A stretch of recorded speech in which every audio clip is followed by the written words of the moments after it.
Today on the Stay at Home Chef, I'm showing you how to make my chocolate peanut butter pretzel cupcakes. People are always asking if they can take my famous chocolate cake and turn it into cupcakes. The answer is yes, and that's exactly what I'm going to show you how to do today.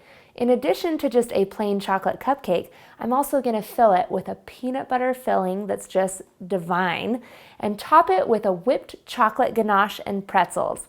This one is gonna be good. It all starts with 1.5 cups of flour and 1.5 cups of sugar. You'll want to use just regular flour for this, not cake flour. That has cornstarch added to it and will change the recipe.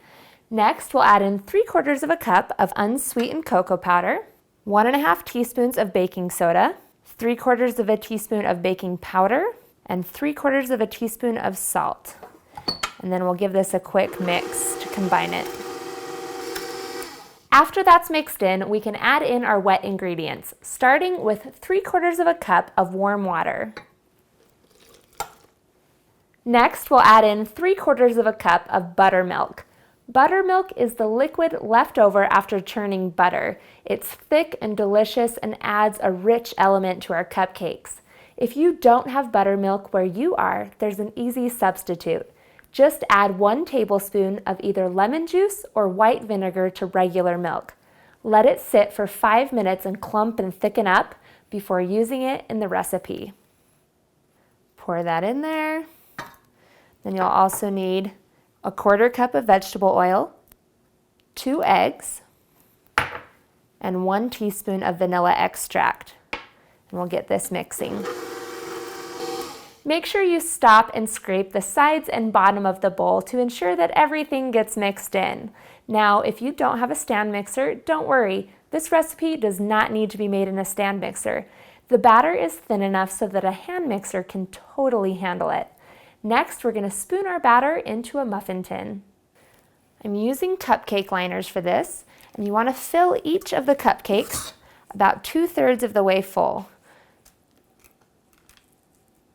This recipe makes about 24 cupcakes, so you'll either need 2 pans or make 2 batches of these. Next, we'll bake these in a 325-degree oven for about 20 minutes. While the cupcakes are baking, we'll put together our peanut butter filling and our whipped chocolate ganache. I have 1/2 cup of peanut butter here in my bowl, and I'm going to add in 1/4 cup of melted butter and 1/4 cup of powdered sugar. And mix this together. The filling should be fairly thin. Transfer this to a piping bag so that you can pipe an ooey gooey peanut butter center into that delicious chocolate cupcake.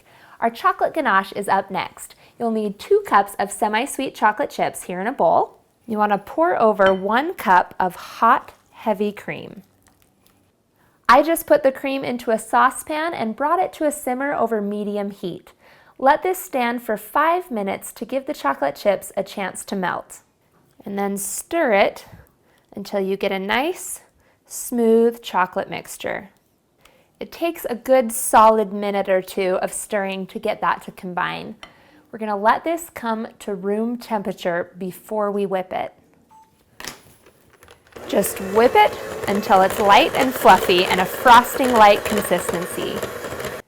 Next, we're ready to fill our cupcakes. I've transferred the peanut butter filling to a piping bag. You'll just want to make sure you're using a nice wide open tip. For this one, I'm using a star tip, but really shape doesn't matter because this is going on the inside of our cupcake. Gently press the tip down into the cupcake and squeeze until the filling starts to come out the top. Once you have them all filled, we can move to frosting with that whipped chocolate ganache. I've placed mine in a piping bag and just snipped off the tip. You can go with whatever kind of design you want, but I'm keeping it simple for the video today with just a simple swirl. Taste always matters to me way more than looks, so use whatever design you want. We're going to finish these off with some crushed pretzel. Just a quick little sprinkling to add some saltiness. I like to store these in the fridge so that the whipped chocolate ganache doesn't deflate because the room is too warm. These will stay good for about a week, but trust me, they will be long gone before they ever go bad.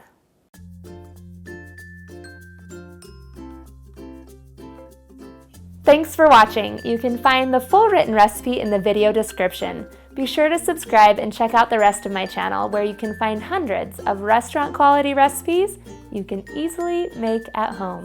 See you later.